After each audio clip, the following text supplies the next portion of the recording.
Maka untuk itu semua, agar kita bisa menjadikan Rasulullah Shallallahu Alaihi Wasallam sebagai suri tauladan, contoh yang terbaik bagi kita, karena tidak ada kekurangan sedikit pun dari diri Rasulullah, maka pantas kalau Rasulullah kita jadikan suri tauladan, kita jadikan contoh, kita jadikan idola kita. Makanya dalam Al-Quran juga disebutkan, laqad kana lakum fi rasulillahi uswatun hasanah. Sungguh di dalam diri Rasulullah Shallallahu Alaihi Wasallam itu terdapat uswatun hasanah, terdapat suri tauladan yang terbaik. Jadi kalau kita menginginkan kebaikan, maka contohlah Rasulullah. Kalau kita ingin menjadi orang tua yang baik, maka contohlah Rasulullah. Kalau kita ingin menjadi anak yang baik, maka contohlah Rasulullah. Kalau kita ingin menjadi seorang pemimpin yang baik, maka contohlah Rasulullah Sallallahu Alaihi Wasallam. Dan begitu seterusnya, apapun yang kita inginkan kebaikan dari diri kita, maka contohlah Rasulullah. Maka jadikanlah Rasulullah Sallallahu Alaihi Wasallam sebagai contoh, maka kita akan mendapatkan kebaikan itu. Maka yang terpenting dari itu adalah bagaimana agar kita bisa untuk menjadikan Rasulullah Shallallahu Alaihi Wasallam sebagai contoh. Tentunya kita harus menanamkan rasa cinta di dalam hati dan diri kita kepada Rasulullah Shallallahu Alaihi Wasallam.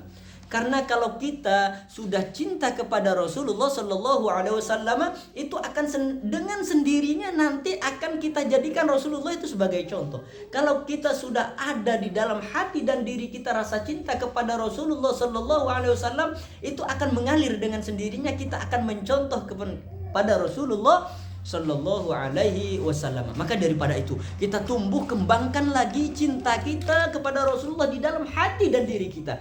Maka untuk bisa mencintai Rasulullah Sallallahu Alaihi Wasallam, maka kita harus tahu keseharian Rasulullah Sallallahu Alaihi Wasallam, tahu seperti apa postur tubuh Rasulullah, tahu seperti apa cara Rasulullah Shallallahu Alaihi Wasallam ketika berjalan, ketika berbicara, ketika makan, ketika minum dan sebagainya. Jadi kalau kita sudah mengetahui tentang keseharian Rasulullah, kalau kita sudah tahu tentang postur tubuh Rasulullah, maka insya Allah rasa cinta itu akan terpatri, akan dapat kita wujudkan. Maka rasa cinta kepada Rasulullah Sallallahu Alaihi Wasallam dalam diri dan hati kita akan semakin berkembang.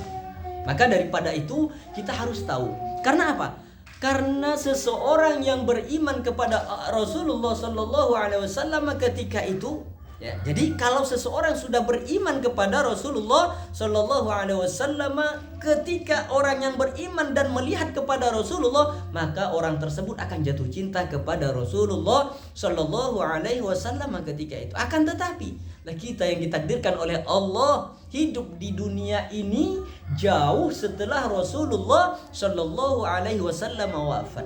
Kita dilahirkan ke dunia ini dalam keadaan Rasulullah sudah wafat 15 abad yang lalu. Maka daripada itu kita harus tahu, ya, seperti apa. Maka kita harus belajar, kita harus membaca. Makanya kita harus tahu postur tubuhnya Rasulullah Sallallahu Alaihi Wasallam itu seperti apa, cara gaya berbicaranya Rasulullah Sallallahu Alaihi Wasallam itu seperti apa, berjalannya Rasulullah Sallallahu Alaihi Wasallam seperti apa, makannya seperti apa. Nah, itu semua kita bisa dapatkan kalau kita mau belajar. Itu semua bisa kita dapatkan, kita pelajari.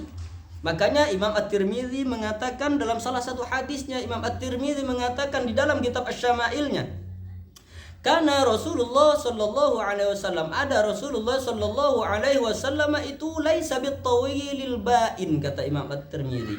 Ya. Rasulullah laisa bitawilil ba'in, kata Imam At-Tirmidzi. Rasulullah itu postur tubuhnya, tubuh Rasulullah itu laisa bitawilil ba'in.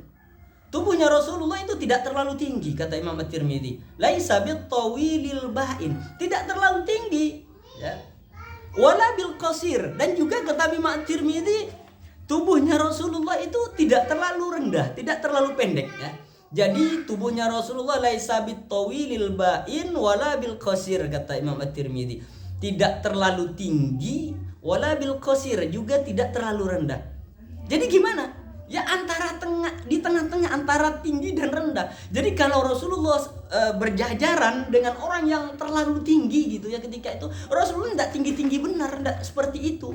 Wala bil qasir. Jadi kalau Rasulullah bersama dengan orang yang terlalu rendah, yang pendek, Rasulullah tidak terlalu pendek, tidak pendek seperti itu.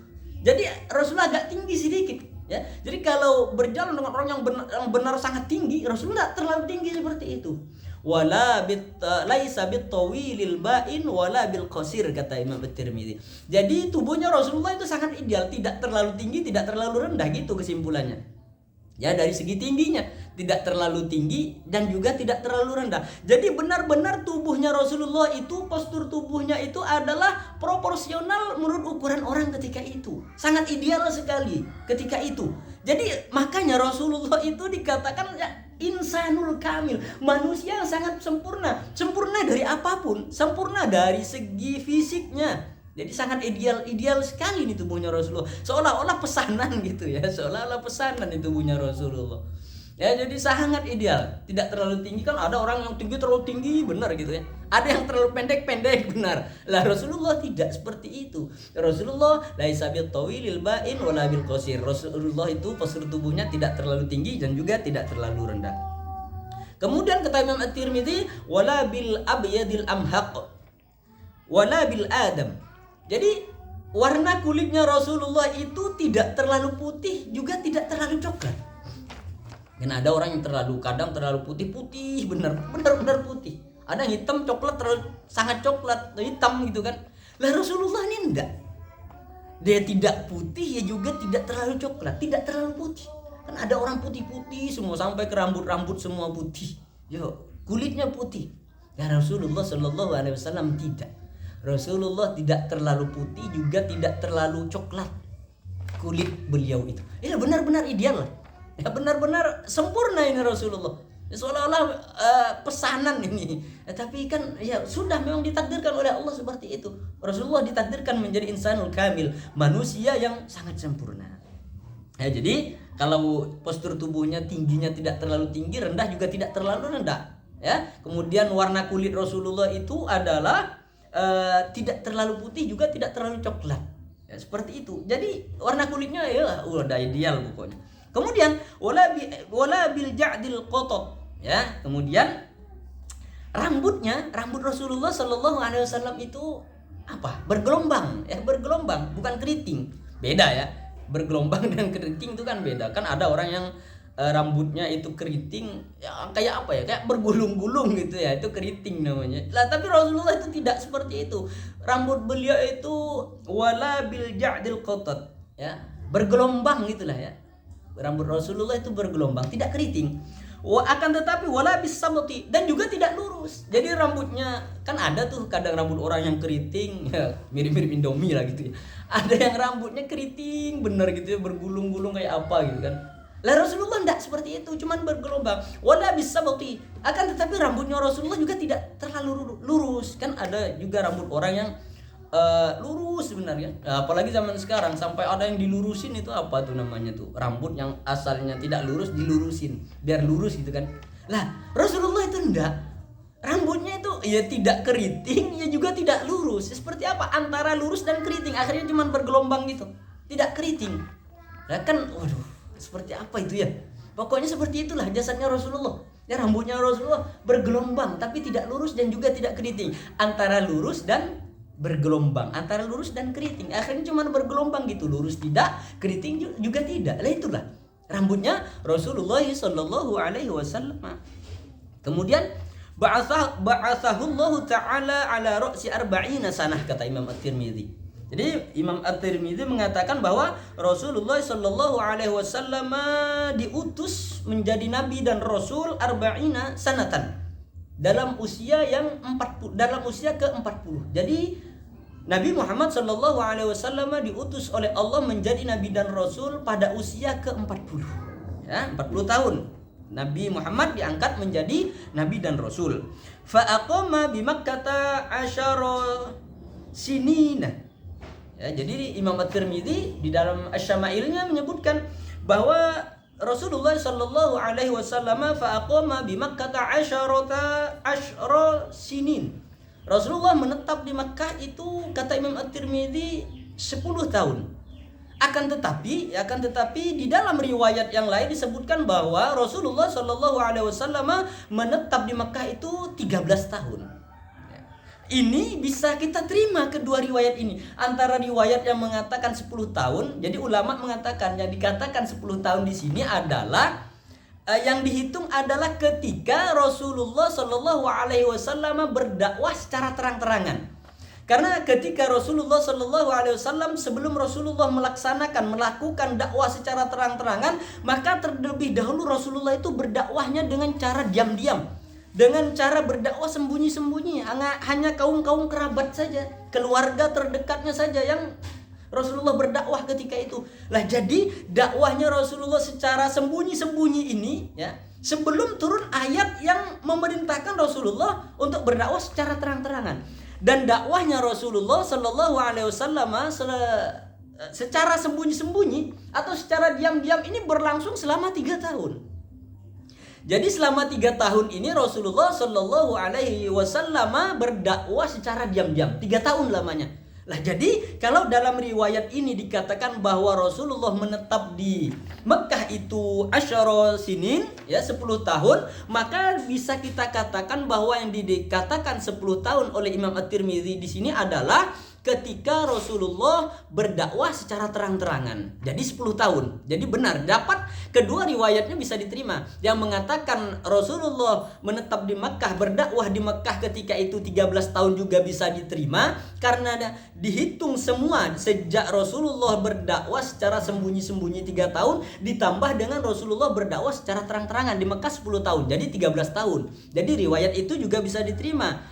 Riwayat yang ini yang mengatakan bahwa Rasulullah menetap di Mekah 10 tahun juga bisa diterima. Karena menurut ulama yang dihitung itu hanyalah dakwahnya Rasulullah Shallallahu Alaihi Wasallam yang secara terang-terangan. Yang secara sembunyi itu tidak dihitung. Jadi sehingga kedua riwayat ini bisa diterima. Yang mengatakan 10 tahun karena yang dihitung hanyalah dakwah Rasulullah secara terang-terangan. Yang riwayat mengatakan 13 tahun dihitung semua. Rasulullah yang dakwah secara sembunyi-sembunyi atau diam-diam juga dihitung dengan dakwahnya Rasulullah yang secara terang-terangan. Jadi 13 tahun. Jadi kedua riwayat ini bisa diterima. Wabil Madinati asyara sinin, dan Rasulullah Shallallahu Alaihi Wasallam juga menetap di Madinah itu selama 10 tahun. Jadi Rasulullah menetap di Makkah menurut riwayat ini, menurut Imam Tirmidzi dalam Asy-Syama'il mengatakan bahwa Rasulullah menetap di Makkah 10 tahun, di Madinah juga 10 tahun. Kemudian wa tawaffahullahu taala ala ra'si sinina sana. Kemudian kata Imam Tirmidzi, Rasulullah Shallallahu Alaihi Wasallam diwafatkan oleh Allah Subhanahu Wa Taala dalam usia 60 tahun. Nah di sini juga sama. Di dalam riwayat yang lain dikatakan Rasulullah diwafatkan oleh Allah dalam usia yang ke-63 tahun. Riwayat ini sekali lagi mengatakan 60 tahun dikarenakan itu tadi. Karena 3 tahun Rasulullah Shallallahu Alaihi Wasallam yang berdakwah secara sembunyi-sembunyi itu tidak dihitung, tidak dimasukkan berarti. Riwayat ini hanya memuat Rasulullah berdakwah secara terang-terangan. Riwayat yang lain mengatakan bahwa Rasulullah diwafatkan oleh Allah dalam usia yang ke-63 tahun. Itu dihitung semua. Rasulullah dakwah di Mekah 3 tahun secara sembunyi-sembunyi ditambah dengan dakwahnya Rasulullah secara terang-terangan 10 tahun. Jadi dihitung semua jadi 13 tahun. Sehingga riwayat yang lain menyebutkan Rasulullah diwafatkan oleh Allah dalam usia yang ke-63 tahun. Jadi kedua riwayat ini bisa kita terima.